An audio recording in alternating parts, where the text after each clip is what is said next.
भयंकर रूप नेउछि मध्यप्राच्य युद्ध बेलको बेल आहुरी हुतु हुतु होई जळुछि चालिछि आक्रमण एवं प्रति आक्रमण ईरान सर्वबृहत दक्षिण पार्स गैस फील्ड उपरे इस्राएल आक्रमणर भयंकर प्रतिशोध नेछि ईरान जवाब रे विश्वर सबुठारु बड़ एलएनजी हब मध्यरु अन्यतम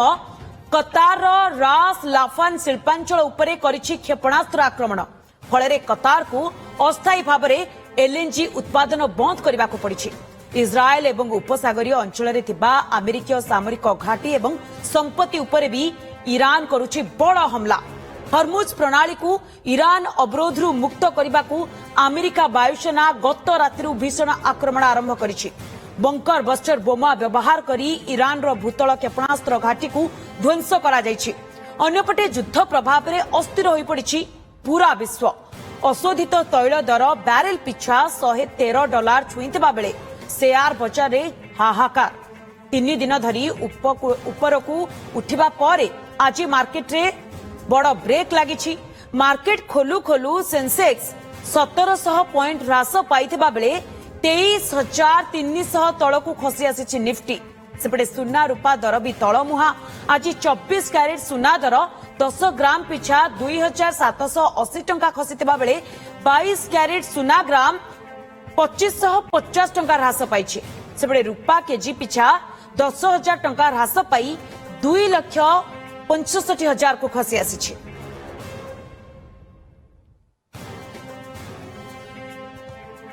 तेबे भयंकर रूप नेउछि मध्यप्राच्य युद्ध बेलकु बेल आहुरी हुतु हुतु होई जळुछि एवं आक्रमण प्रति आक्रमण जारी रहिछि ईरान सर्वबृहत दक्षिण पार्स गैस फील्ड उपरे इस्राएल आक्रमणर भयंकर प्रतिशोध नेछि ईरान जवाब रे विश्वर सबुठारु बड़ एलएनजी हब मध्यरु अन्यतम कतार रास लाफान शिल्पांचल उपरे क्षेपणास्त्र आक्रमण करिछि ईरान एवं फल कतार को अस्थायी भाव में एलएनजी उत्पादन बंद करने को पड़ी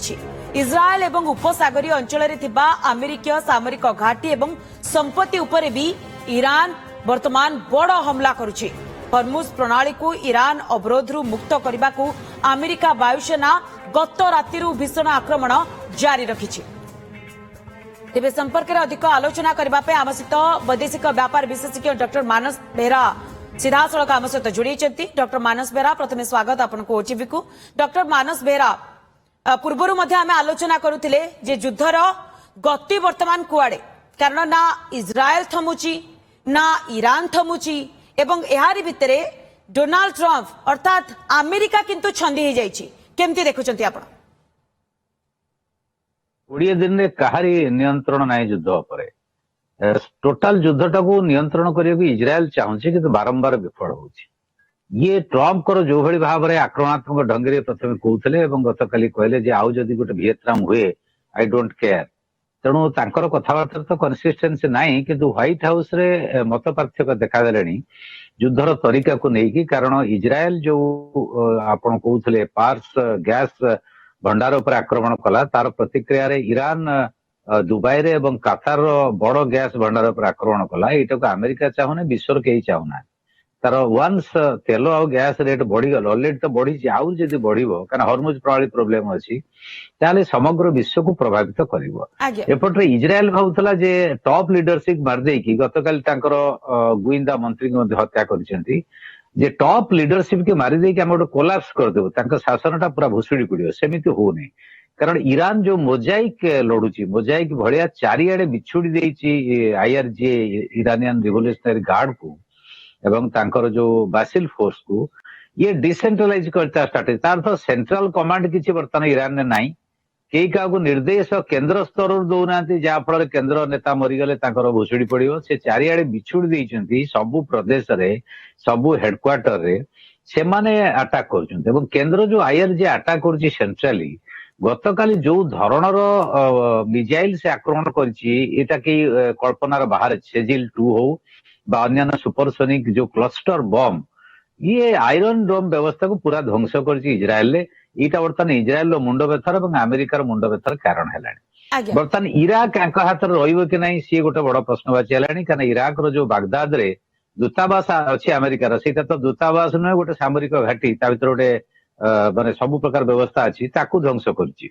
ତା ସହିତ ମଧ୍ୟପ୍ରାଚ୍ୟର ଯୋଉ ରାଷ୍ଟ୍ର ମାନଙ୍କୁ ସେ ଆକ୍ରମଣ କରୁଛି, ଆମେରିକାର ଯୋଉ ଅଛି ସେଠି ମିଲିଟାରୀ କମାଣ୍ଡ ହଉ ବା ଅଲଗା ଯେମିତି କି ଆମାଜନ ଡାଟା ସେଣ୍ଟର ହଉ ବା ବ୍ୟାଙ୍କ ହଉ, ତ ଇଏ ଡାଟା ସେଣ୍ଟରକୁ ଆଟାକ କରିଦେଲେ ଗୋଟାଏ ଘଣ୍ଟା ଯଦି ଲାଇନ ନ ରହିବ ଟୋଟାଲ ବ୍ୟବସ୍ଥା ଭୁଷୁଡି ପଡିବ। ତ ଇଏ ଯୋଉ ପଏଣ୍ଟରେ ଇରାନ ଅତି ସୁଚିନ୍ତିତ କୌଶଳ ଆଟାକ କରୁଛି, କାହାର ସାହାଯ୍ୟ ନିଶ୍ଚିତ ଭାବରେ ପାଉଥିବ, ରଷିଆ ହଉ କି ଚୀନ ହଉ, ନହେଲେ ଇରାନ ଏକା ଏଟା କରିପାରିବ ନାହିଁ। ତେଣୁ ଇଏ ଯୋଉ ଆକ୍ରମଣ ହଉଛି ଏଥିରେ ଆମେରିକାର ଅନେକ ଲସ୍ ହେଇଗଲାଣି, ଯୋଉଟା ହିସାବ ବାହାରେ, ମାନେ ଏତେ ହଜାର ହଜାର ଡଲାର ଯାଇଛି। ଆଜ୍ଞା ବର୍ତ୍ତମାନ ଆମେରିକା ହରଣଘଟାରେ ପଡିଛି, କାରଣ $200 ବିଲିୟନ ମାଗିଲା ପେଣ୍ଟାଗନ କଂଗ୍ରେସକୁ। କଂଗ୍ରେସରେ ଆଲୋଚନା ହବ, ଆଲୋଚନା ହେଲେ ଡେମୋକ୍ରାଟ ମାନେ ତ ସହଜରେ ବିରୋଧ କରୁଛନ୍ତି, କିନ୍ତୁ ରିପବ୍ଲିକାନ ମାନେ କଣ କରିବେ ପ୍ରଶ୍ନବାଚୀ, କାରଣ ଲୋକଙ୍କ ପ୍ରେସର ସେଠି ଅଛି। ବିନା ମତଲବରେ ଆମେରିକା ଯୁଦ୍ଧ ଲଢୁଛି, ଏକଥା ବହୁତ ଦାୟିତ୍ୱବାନ ଲୋକ ସବୁ କହିଲେଣି। ପବ୍ଲିକ ରିଆକ୍ସନ ତ ହଉଛି, ତା ସହିତ ସରକାର ଭିତରେ ଯୋଉମାନେ ଗୁରୁତ୍ୱପୂର୍ଣ୍ଣ ପଦପଦବୀରେ ଅଛନ୍ତି ସେମାନେ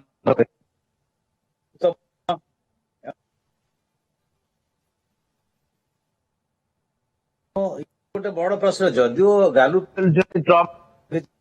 ସିକ୍ୟୁରିଟି ଦାୟିତ୍ୱରେ ନଥିଲେ ସମାଲୋଚନା କରୁଛନ୍ତି, କିନ୍ତୁ ରିଏଲ ପେନ୍ ଟା ଆମେରିକାକୁ ଜଣା ପଡୁଛି। ଏବଂ ଇସ୍ରାଏଲର ଯେତେ କ୍ଷତି ହେଇଗଲାଣି, ସେ ସିଭିଲିଆନ ସାଇଟ୍ ହଉ ବା ମିଲିଟାରୀ ସାଇଟ୍ ହଉ, ଏମାନେ ପରିକଳ୍ପନା କରିନଥିଲେ। ଏବଂ ହେଜବୁଲା ସେ ପର୍ଯ୍ୟନ୍ତ ଏତେ ଜୋର ଆଟାକ କରିବ ଏମାନେ ମଧ୍ୟ ଭାବିନଥିଲେ। ସେଠି ଗୋଟେ ମାନବିକ ସଙ୍କଟ ସୃଷ୍ଟି କରିଦେଇଛି ଇସ୍ରାଏଲ, ଯୋଉଟା ଜାତିସଂଘ ଅନ୍ୟମାନେ ପ୍ରଶ୍ନ ଉଠାଉଛନ୍ତି। ଲକ୍ଷ ଲକ୍ଷ ଲୋକ ବିସ୍ଥାପିତ ହଉଛନ୍ତି, କିନ୍ତୁ ତା କିନ୍ତୁ ସତ୍ତ୍ୱେ ଏହାରି ହେଜବୁଲା ଭିତରେ ସେପଟରୁ ଡକ୍ଟର ମାନସ ବେହେରା, ଆମେ ମାର୍କେଟରେ ସ୍ଥିତି ଆଜି ଗୋଟେ ପ୍ରକାର ଟିକେ ଦେଖୁଛେ ଯେ ସୁଧାର ଆସିଛି, ଅନ୍ୟପଟେ ସୁନା ରୂପା ଦର ମଧ୍ୟ ତଳମୁହାଁ ହୋଇଛି। ଏହାର କାରଣ କଣ ଥାଇପାରେ ବୋଲି ଆପଣ ଅନୁମାନ କରୁଛନ୍ତି? ନାଇଁ, ମାର୍କେଟ ଦେଖିଲା ଯେ ଏଇଟା ଷ୍ଟାବିଲାଇଜ ହବ ନାହିଁ, ଇଏ ଚାଲିବ ଏଭଳିଆ ଯୁଦ୍ଧ। ଆଜ୍ଞା ତେଣୁ ଇଏ ଇମିଡିଏଟଲି ଯୋଉ ବନ୍ଦ ହେଇଯିବ ବୋଲି ଆକଳନ କରୁଥିଲେ, ସେ ବନ୍ଦ ହଉନାହିଁ। ହରମୁଜ ପ୍ରଣାଳୀ ବନ୍ଦ ଅଛି, କିଛି କିଛି ରାଷ୍ଟ୍ର ଇରାନକୁ କହିକି ଧର ଆଣୁଛନ୍ତି। ତେଣୁ ଏଇଥିପାଇଁ ମାର୍କେଟଟା ଟିକେ ପଜିଟିଭଲି ରିଆକ୍ଟ କରୁଛି। ସନ୍ଧ୍ୟାବେଳକୁ କଣ ହବ କହି ହଉନାହିଁ। ଯଦି ଆଉ ଗୋଟେ ବଡ ଧରଣର ଆଟାକ ହୁଏ ବା ଆଉ କୋଉଠି ଗ୍ୟାସ ବା ପେଟ୍ରୋଲ ଡିପୋ ଜଳେ, ତାର ପ୍ରଭାବ ମାର୍କେଟ ଉପରେ ପଡିବ। ତେଣୁ ମାର୍କେଟ